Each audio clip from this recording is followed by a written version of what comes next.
how INFPs clash with the 16 personalities. ESTP, impersonal space. This one can be a big clash. The main way ESTPs approach life is the blind spot of the INFP. Unlike the ESFP, who also has high FI, ESTPs are strong TI users. The INFP is going to feel pushed around by the ESTP, or poked too much. It's a sense of pressure or potential energy coming from the ESTP that could hit them at any point. It can be unnerving. They clash because of issues stemming from this. They will feel encroached upon, or like their personal space isn't quite as personal as they'd like.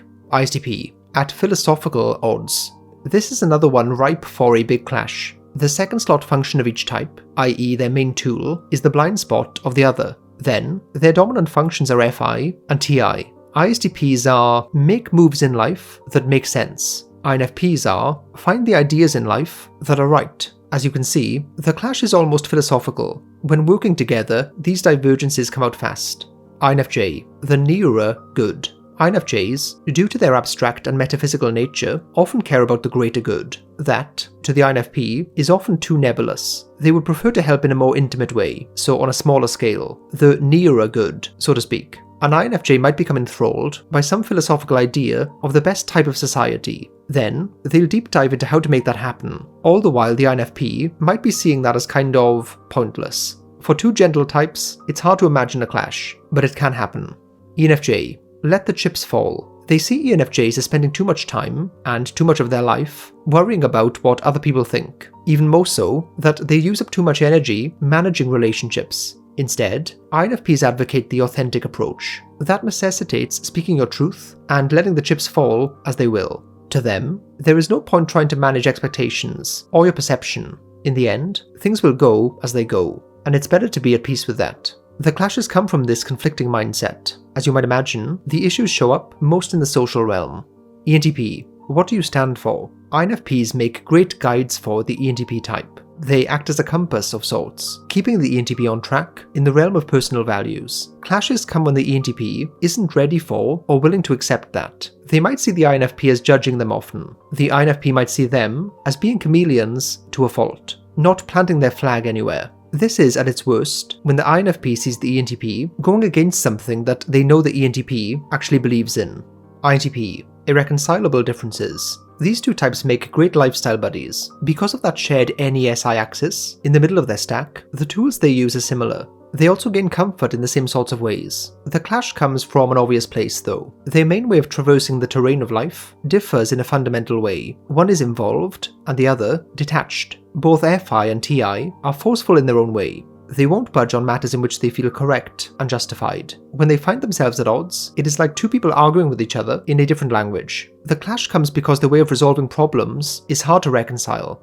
ISFJ, selfless. INFPs champion the individual. ISFJs, despite their powers with group harmony, do the same thing. The difference is they often champion people who are, well, not them. They support, defend, and speed up the growth and development of the people close to them. They can sacrifice their own self because of that. This causes a strange clash where the INFPs feel like the ISFJ is too self-sacrificing in a literal sense. They give up their sense of self too much for other people.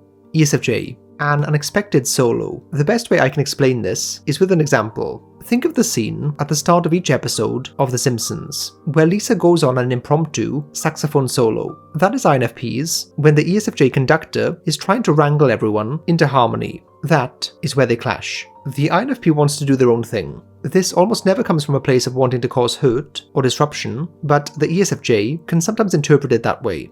ENTJ, the wrong use of ideas. Unlike the relationship with the ESTJ, they relate to a certain aspect of the ENTJs.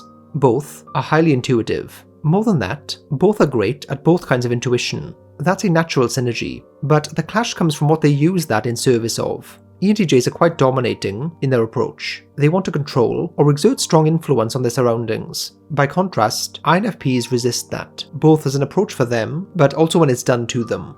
Here are some of the recent titles of articles I've written and posted on the Love Who Patreon. You can only find them there, so if you want to see those and support the channel, then use this link down below.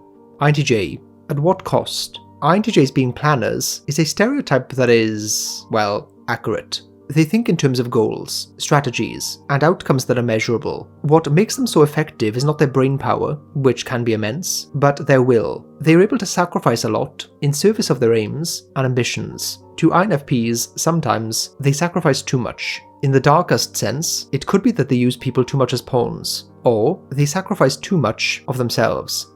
ISFP, impulsive. These types can look a lot like each other to onlookers, but they differ greatly when it comes to SE and all the things that come with that. On some level, they admire the ISFP's ability to act out their values, but clashes come from the rashness that ISFPs show. INFPs are contemplative people. They are often in their heads, or in other worlds, via their heads. The bold immediacy of the ISFP can often move too fast for them, creating clashes. ESFP. Where's the action?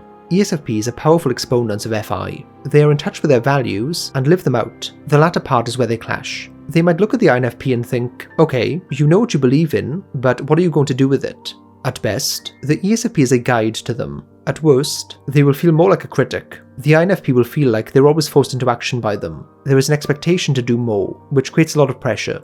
ENFP. Higher kites. There is an irony to these so-called sister types. Because you are so similar, it makes the differences more stark. People might see the INFP as flighty and airy, but INFPs see ENFPs as being fickle compared to them. INFPs have that skeleton of dominant FI and third slot SI. That makes them sturdy and stable in an often overlooked way. They can find the ENFP chaos and changeability overwhelming. That is a big clash between them.